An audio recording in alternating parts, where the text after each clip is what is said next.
Welcome to the MS Dev Show, episode number 151. This week, we talk with Joseph Hill, one of the original Xamarin co-founders, about Visual Studio for the Mac and how you can do live UX design.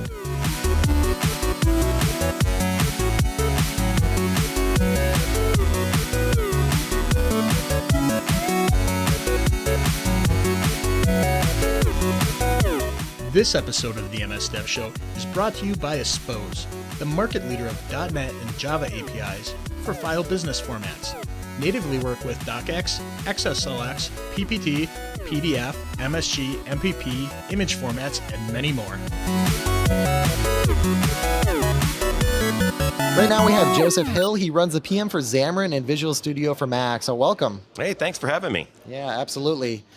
So I guess where we should start is let's hear your background for people who don't know who you are. Yeah, sure. So I was a co-founder of Xamarin along with Nat and Miguel. A lot of work behind the scenes because there in a startup you wear a lot of hats. And when we started the company, Nat and I were the two useless people. The only two people that weren't product engineers. So we had to do a lot over my time at Xamarin. I ran support. I built out our partner program, did sales for a while, and near the end there, I ran our evangelism team. So if you've seen any of the Xamarin speakers talking, yeah, we were before the show. We were talking about James Montemagno, and he reports to him. Yeah. So James is a gem. Awesome. Yeah. Probably everybody in your audience, I hope knows. Yeah, we've had him on the show, and I'm sure we'll have him on again. Yeah. So. Yep. Yeah. Absolutely. So going from there, as you're probably aware, Microsoft purchased Xamarin a year ago, and that's worked. Welcome to the team. Thank you. Well, it's worked out great. Sometimes acquisitions, people never know how people are going to feel. What are the customers going to think, and what is the team going to do? But we had lots of heroes at Microsoft already, so the team's been pretty excited, and I think the integration's gone pretty smoothly, and the customers were all excited. Everybody felt like what took definitely so long? From the customer perspective, everybody's super happy. Yeah. So one of the things that came out of that is Xamarin's products were aimed at letting developers write C# for iOS and Android, and a lot of our customers were obviously doing that in Visual Studio. But we have a strong development environment on the Mac as well, and we had an IDE that sprung up through the open source efforts over the years called Xamarin Studio, and when we arrived, we were like, well, this is this looks a lot like Visual Studio. How could we make it be like real Visual Studio? And so a big part of the effort since we joined Microsoft was helping Xamarin Studio grow up into Visual Studio for Mac. Yeah. So as part of that, you've brought on ASP.NET Core support and doing that, and I think that's really huge. Getting those additional project types that grow it out of your mobile roots and into the things that are available on these other platforms for Mac and Linux. Yeah, that's great. Yeah, so at Xamarin, our focus was mobile, and we have a lot of rich IDE experiences around mobile, but we just weren't going to make the investment on the server side. Didn't make sense at the time. Exactly. So one of the things that you see in the Visual Studio for Mac launch is that support for ASP.NET, and it starts with bringing in .NET Core. And giving you the ability to do like great web API backends for mobile, because that's a natural extension. But beyond that, when people are like, oh, well, is this Visual Studio for Mac? Is it just a rebranding? And it's just that you're starting to add new workloads? But it's actually much more than that, because we've been working with the Visual Studio team to bring in code from Visual Studio. So so we have an enriched web editing experience. C#. The C# editor comes from Visual Studio now, so we landed C# 7 support with this. So that collaboration and bringing features and code over is what makes it much more of a real Visual Studio. That's really interesting, because I think, like you started off with, a lot of people do just think, hey, they just rethemed it, changed all the strings in there, Absolutely. Just from Xamarin to Visual Studio, and that's it. But if you're bringing a lot of code, that means those experiences are going to be identical. So when you're making like ASP.NET views and you're using Razor, you're getting the code to display that, the IntelliSense and stuff like that, from the exact same code that's running for Visual Studio on Windows. Yeah. Now, so what's interesting is, what we landed very firmly in our GA, which was on Wednesday this week, is the HTML editing, the CSS editing, the JSON editing. So I just want to be clear because Razor's not there yet. Razor's not, so a little bit more, but it's coming. That's like top of the list. I was going to say yet. Yeah. So good to set proper expectations. So so what's nice, I mean, like a good way to think about that is like, yes, we're making it a better web editor, and especially Razor's like top of the list. So so we'll land that. But like like I mentioned, if you're doing mobile, and a lot of people are, you have a mobile front end, you have a back end. Obviously, you want to do that in C#, and that's going to be .NET Core. So having Visual Studio's full better integration with Roslyn. I mean, they'd already open sourced Roslyn, so we were using that. But combined with I think really the icing on the cake and the demo that's really strong for people that are doing mobile front end, .NET Core back end is multi-process debugging. So you're writing a client application and you edit some code on the client and something goes wrong. Like Visual Studio has had the best experience bar none, because you can follow that data from your desktop app or your whatever Windows app you have up into your ASP.NET and make sure that it's survived the trip across the wire and that it did what it was supposed to once it got there. I mean that experience is you can't really get that anywhere other than Visual Studio, and that was something we were able to feature very prominently in the Visual Studio for Mac release. So if you're doing client server, that's spot on, and if you're doing web development, modulo Razor, that's pretty good. So obviously the next step after that, we have our web stuff, our API for our mobile stuff. We want to get that to the cloud, and now you have a great story to tell around that. Yeah, as well. Absolutely. So in the GA, and we even there's preview stuff to talk about as well. But in the GA, we have the ability to publish to Azure, directly from inside your in the Solution Explorer. You go to your .NET Core project, say publish, and we make it super seamless to get that running in Azure, deployed. And then, like I mentioned, preview. One of the things we released in our alpha previews that went out this week is the ability to also do Azure function development and debug Azure functions from within Visual Studio for Mac. So that's pretty handy. That gives you some of those loose microservice capabilities, which is again, really is very nice when you're doing mobile, because sometimes you just need to do a little bit in the cloud and you really don't want to be gardening and nurturing a web server. You don't want to do file new project and have 50 files there and I love functions. I'm not going to set up a VM I love functions. So the code for the Azure function debugging then, is that like the same code then as in regular Visual Studio for Windows? I shouldn't call it regular Visual Studio. Visual Studio for Windows, is that like shared code, or what does that look like? Yeah, that is a good question. So I didn't do that work directly, and I can't say for sure how much of it is shared directly. Then we do work directly with the Azure Functions team. But I mean, I think it's a good setup question in general, because we are finding that we're working in that capacity with the Visual Studio team. So some features are actually developed in tandem. A really good example is our Docker supports. We also, in our previews this week, we introduced Docker support. Same thing. If you saw the keynote, when they demonstrated from Visual Studio, you can add a Docker file to your project. You can deploy it. You can debug multiple containers. That's huge. Yeah, so all of that, and that's courtesy of the guys that did the Visual Studio work for Docker. They just said, well, we have Visual Studio for Mac. That's going to be important there. We'll just do both at the same time. So being able to collaborate with the Visual Studio team, so that as we develop new features, if they're important to the key workloads of Visual Studio for Mac, we should be able to land them together. Which is a good. If I can just make a quick point, because that's when people ask about, is it full Visual Studio? It doesn't aim to be full Visual Studio. It doesn't make sense either. I mean, if I want to write let's just say a UWP only app or a WinForms app, it doesn't make sense to be on a Mac because it doesn't have that platform underneath to support it. Yep. So in my mind, Visual Studio for Mac should have everything that Visual Studio for Windows that has, that makes sense for the Mac and Linux platforms. Right. So we like to call Visual Studio for Mac a mobile first, cloud first IDE. So so we had the mobile story. We're bringing in the cloud features. What we think of as modern app development. You're doing web apps and web services, Azure Functions, that kind of stuff. That makes sense. People are going to do that on a Mac.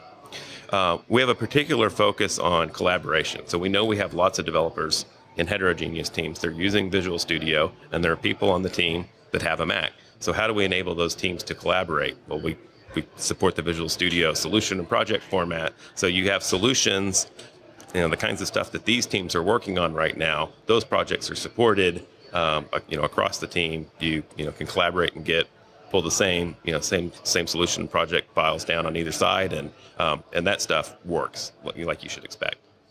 Yeah, I think this is why people are glad that Xamarin was acquired, right? Yeah. So I'm just kind of thinking like from a big picture how this whole thing went down. So Xamarin, there were some scenarios, specifically around like iOS and Android that Xamarin Studio was great at, and then Microsoft acquired Xamarin, and when that happened, sometimes acquisitions are treated like completely separate, but this is great because it's like these things are slowly merging together, and it seems like the theme going forward then, more and more shared code, and not just like trying to copy Visual Studio wholesale and make the exact same thing over, because like you pointed out earlier, Carl, the bringing everything over doesn't just make sense. So now it's a matter of like, okay, what things actually make sense to what bring over what here? are the traits of Visual Studio that developers actively care about? Exactly. And I'm sure that if you're a Windows developer, but you've decided you'd like to get a Mac and you want to do your Windows development on a Mac, and it sounds kind of neat, but you're putting yourself through a lot of unnecessary pain,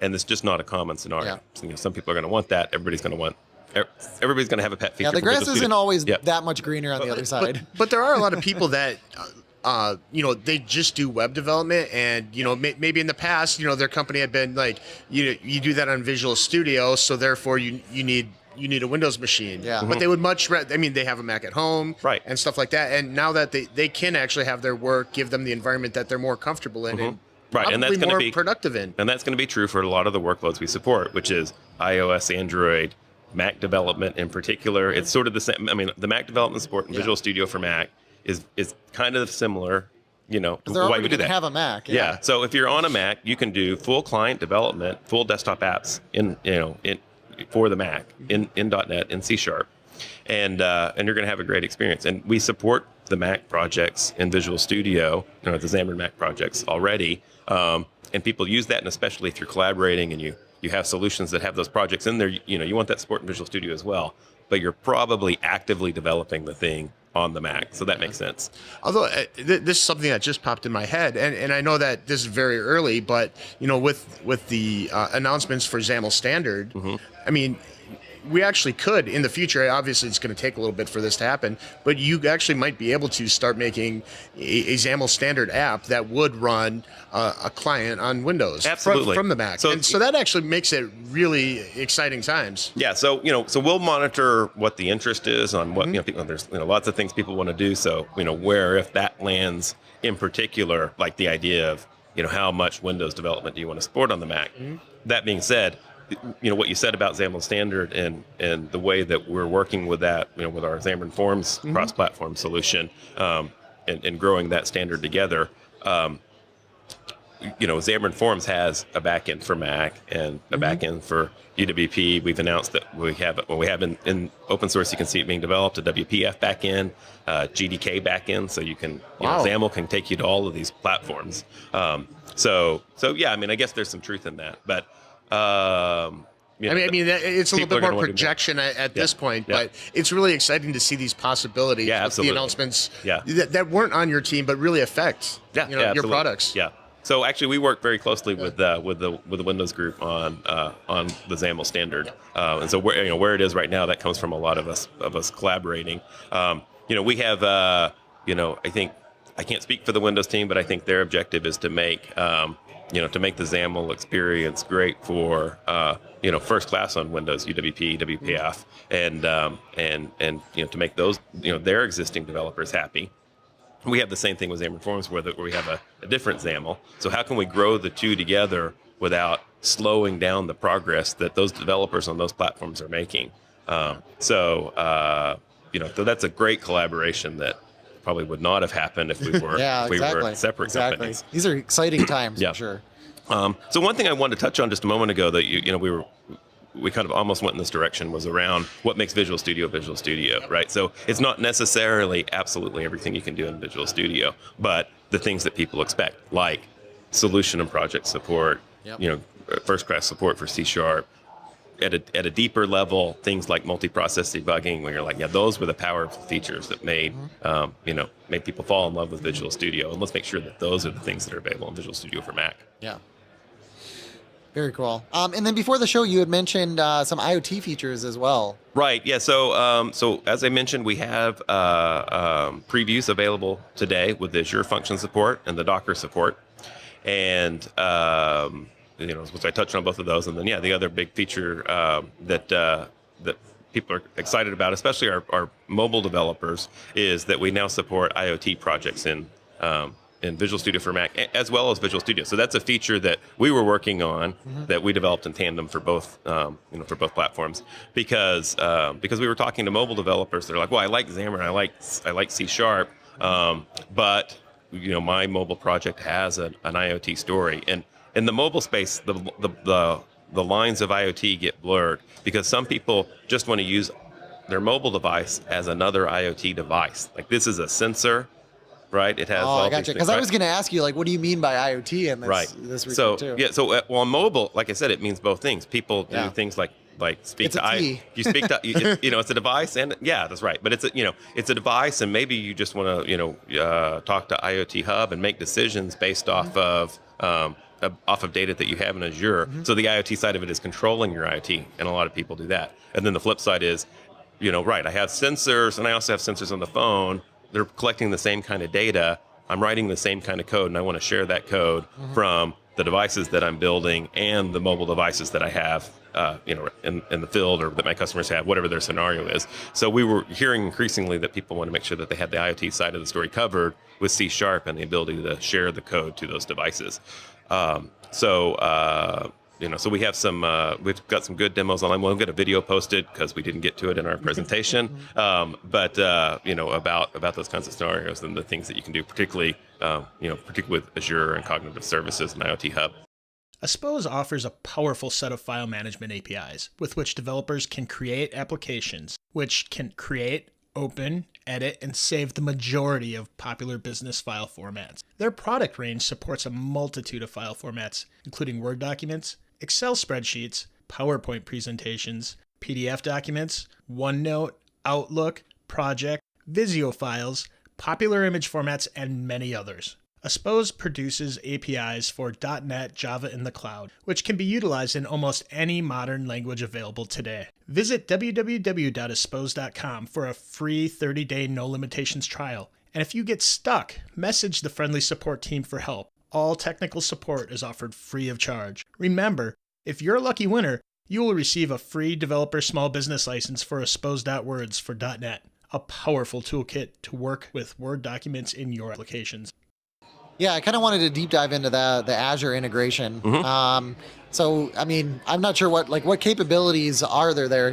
When I'm on the PC, I can view all my Azure resources. I can do a deploy straight to an app service, straight to web and worker roles, that type of thing. So, where was the focus there on Visual Studio for Mac? Yeah, right. So, we were going from having absolutely no story to what's important to the developers that we have today. And so with the workloads that we focused on, it was definitely publish to Azure and also make it easy to integrate services into the projects that you're already building. So we do have this idea. We've demoed, I think actually in the first preview of Visual Studio for Mac, which is connected services, which really makes it easy to get the SDKs for various Azure services, like Azure App Service, into your application, and get those configured from directly in the IDE. But there's a world of Azure integration that needs to get there. That we're working on. Well, I think I think the most common is just if I build a website or something like that, I mean, or an Azure function, like I just want to push that up to Azure. Yes, exactly. Anything more sophisticated than honestly, like the tooling, I usually don't use the tooling anyway. So I think just by writing that little piece, I think you've actually gotten 80% of where you need to I be. think it is, yeah. It's definitely from zero to that. Yeah. It's very useful. Exactly. It was the obvious thing to do. Yeah. Yeah, so we've talked, a bunch about like a lot of new capabilities that like Xamarin Studio never had, but Xamarin has always been like really awesome at mobile development, and you had an announcement that made it even better with what I believe it's called Xamarin Live Player. Yeah. Can you tell us a little bit about what that is and Yeah, absolutely. the Mac support So for that? Craft. Yeah, it's so the Xamarin Live Player, and that came, that hit in the Windows keynote. So I think people that saw the day 2 keynote will have a pretty good sense of what it enables with Visual Studio speaking directly to an iOS app. So that's without having like a Mac in the middle. Correct. Yeah. So let me tell you a little bit about kind of what it does and what our objectives were there. So the first thing, this is the Visual Studio for Mac podcast we're doing here. So the first thing to make clear is that we landed that feature in both IDEs at the same time. So Xamarin Live support is in Visual Studio for Mac, and we also ship players for iOS and Android. And the problem, there were really two core sets of problems that we wanted to solve by having the player. First off, there's a lot of overhead involved in getting started with mobile development. Mm-hmm. And we wanted to make it as easy as possible for people that are using Visual Studio to get started. So, or to opt in, right? I mean, if you install a full mobile development environment now, you're looking at, gigabytes and gigabytes of Java, Android SDKs. Emulators. Right, yeah, exactly. So if you're installing Visual Studio and your primary focus is ASP.NET, and you think maybe you want to do mobile, are you going to check the Xamarin checkbox or not? I don't. Right.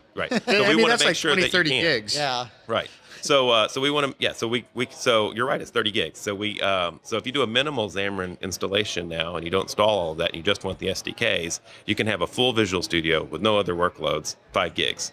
Mm-hmm. So if you're already installing Visual Studio, I mean, the incremental cost of putting the Xamarin SDKs, in your machine when you're setting up the rest of your environment, hopefully that'll be a lot more tempting for you, right?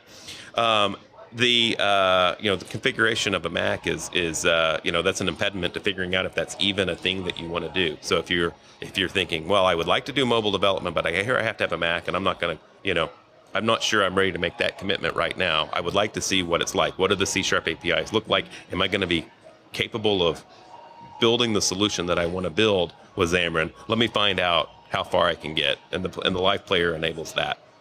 But the objective is not really to eliminate the Mac, right? And again, we put it on Android as well. Really the focus is to let you get a taste of it. The Live Player is an app that has the full Xamarin SDK on it, and Visual Studio can speak to it, and it can push your code over to the device to execute it. So you can actually have a full solution, for iOS or Android, or you can use our Xamarin Forms libraries to do full cross-platform single solution for iOS and Android, and you can push that over to either device, see it running, and it's fast. So the second thing we want to do is like building a mobile app actually for anybody, regardless of the framework you're using. When you're doing when you have to include compilation and pushing everything over, that makes the debug loop slower. So the other thing the Live Player is doing, why we call it live, is that really tightens up that inner dev loop. So you hit F5 and the code, if you saw the keynote, it's over. It's like on the device instantaneously. Yeah. But it's also full debugging, right? So you run your app, you can set breakpoints. Really? Yeah. Okay. And so we wanted to make sure that the debugging experience would be complete. So you can set your watches. You can. I thought you had some funny business going on, to be honest. So have you seen the Continuous app from Frank Krieger? So we worked very closely with Frank on this, right? Yeah. So it was at this entire. The entire thing was inspired by seeing what Frank was able to accomplish. Yeah. And we reached out to Frank, and he helped make this happen. Because I saw that. I actually borrowed an iPad to run it on there, and I actually had to build a UI in Xamarin. Yeah. And I actually had an external keyboard on my iPad. And I'm sitting there typing, and I'm getting the UI updates, and I'm like, "This is a game changer." It is an amazing app. Yeah, but absolutely. I didn't get, so that's another great way to get started. And I highly recommend your audience, if especially if you have an iPad, you can do it on your phone. If you want to write iPhone apps on your phone, you can do it with Continuous. So yeah, that is so that's that was a good call out there. Yeah. So that's the so that's half of the live story, but the other half, and part of what makes it live is in a thing Frank calls continuous, is this idea that you should be able to make changes and see those changes live. So the other thing you would have seen in Terry's demo is that you were able to make changes to your code, and as soon as you pause for a moment, if the code is parsable and it's and it's still a complete app, it's going to ship it over and pasted in a refresh header, it. Yeah, and immediately, it was showing in the live player. Exactly. So you can focus on a single view. Like if you have one screen you're working on, you can say just live run this view. So if you're working in some XAML, that's particularly useful, right? You're making changes to your XAML, see it reflected immediately. You can also, if you think about your debug menu today, you've got debug and run without debugging. If you can run without debugging, that's super fast. So if you're making changes to not necessarily your UI, but you want to see those reflected, what is it in Visual Studio? Control Shift F5, right? Run without debugging. It's like a refresh button. Make some changes, Control Shift F5, and see the whole app just rerun quickly. Yeah. So I just want to kind of cover the basics here. Mm-hmm. So I assume that there's an app like in the App Store that I go and get. Yes. As like the right. So what what your audience wants to do is go to xamarin.com/live. Okay. And we have the apps. I'll do it right now. we have the apps linked from that page, as well as the preview extensions for Visual Studio and Visual Studio for Mac. So you go there, find the instructions, and you can be up and running in minutes. Minutes. There's a QR code too. Like I've totally forgot about that. You used to scan the QR code. So again, the focus is on making it as easy as possible to get configured. So what happens here, and it's good you mentioned the QR code, right? The phone has to speak to the IDE, and to make it simple, we just show a QR code, and the QR code tells the phone how to find Visual Studio. We give you a little short code that you can enter if you don't have access to the camera, or like my favorite Android device is really a game machine. It doesn't have a camera on it. So you can just key in the code, and all that's used for is we have a rendezvous server up in the cloud. It tells the two devices how to find each other, and then they just speak directly to each other. So it's not like it's pushing source through the through the server or anything. Right. And then I just kind of from the basics perspective. So I can use Visual Studio for Windows or Visual Studio for Mac, and I can use Windows or Android on either one. Like all those combinations work. Right. iOS and Android. Right. Yeah. Sorry. Yeah. iOS and Android for the mobile platforms. Yeah. It's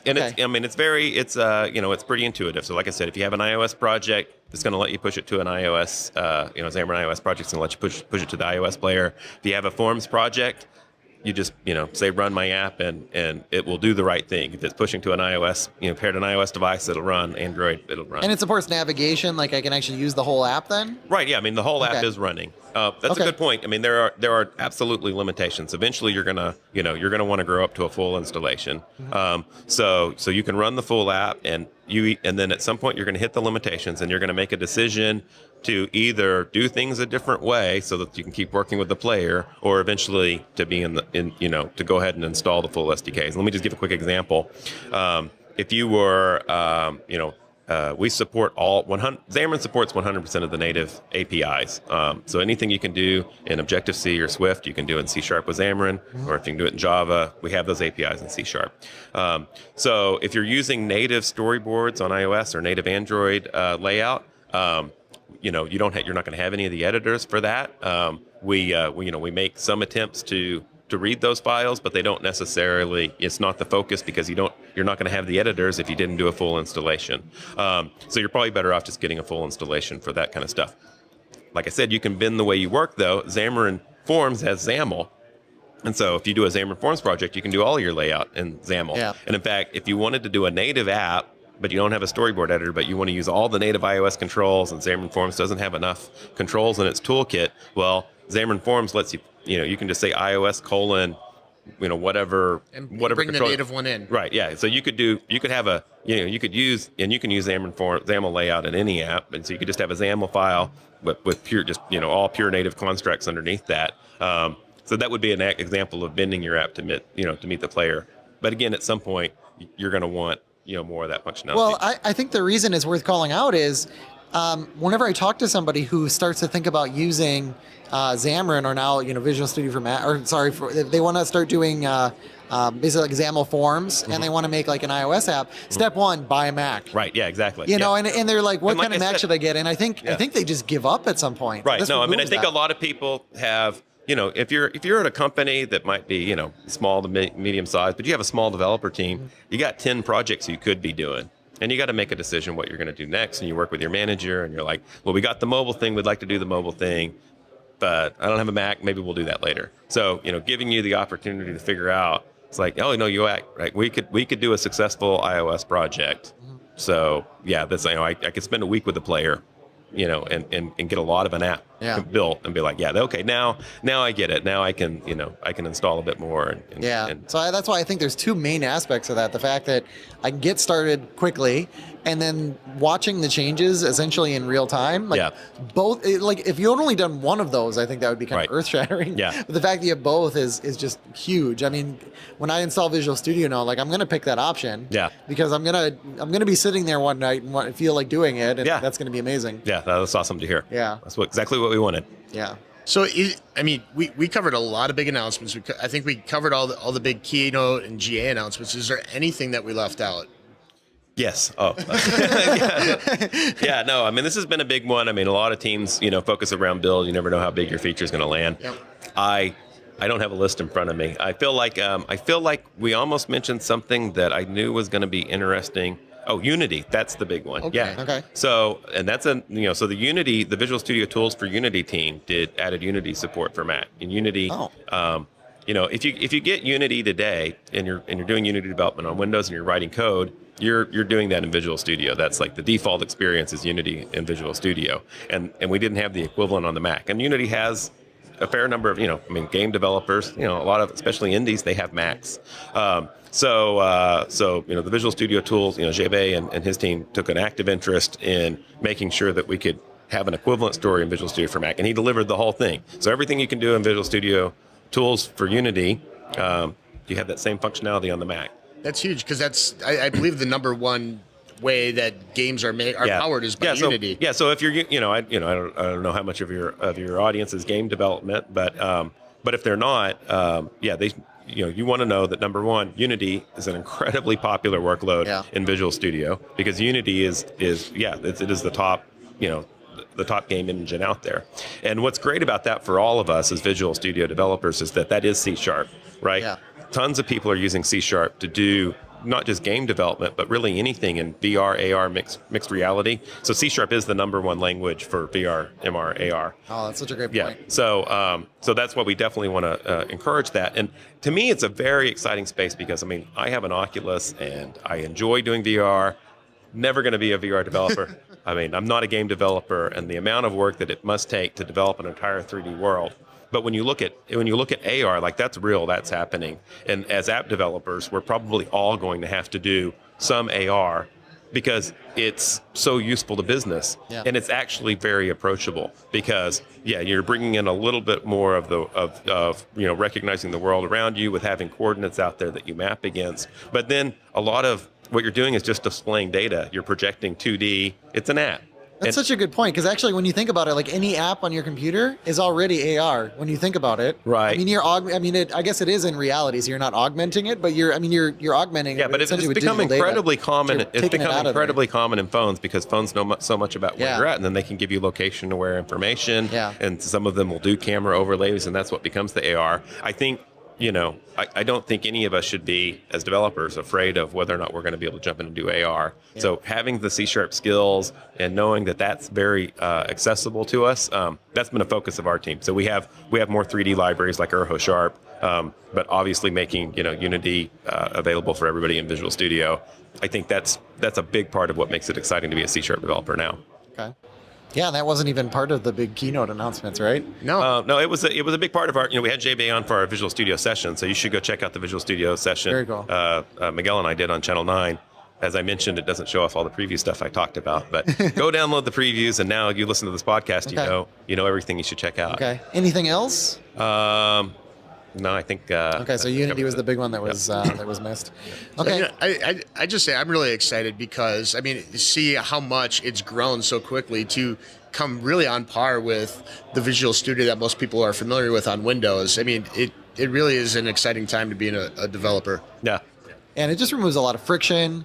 I mean, it's getting easier to do things the way that you want. Right. You know, I guess just to kind of a closing thought on that, Yeah. the friction, it is a friction point if you're saying, okay, I'm building up a team and I'm deciding what tools I'm going to use. And you've got people that know and love Visual Studio, but cross-platform is a reality. And to imply that was off limits to C# developers and Visual Studio developers kind of forces a decision people never necessarily need to make. So just making sure that the VS for Mac option is out there, so nobody ever says at a point where they have to make a decision about what platform they're going to use, say, I don't know, well, maybe Microsoft's not going to have the tools I need where I need to be. Yeah. And we need everybody to know that Microsoft's going to meet them where they are. We're going to give them the tools they need to do whatever they need to do.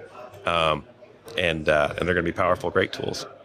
And then I know you mentioned a couple of roadmap items. I don't know if there's anything else that you want to share.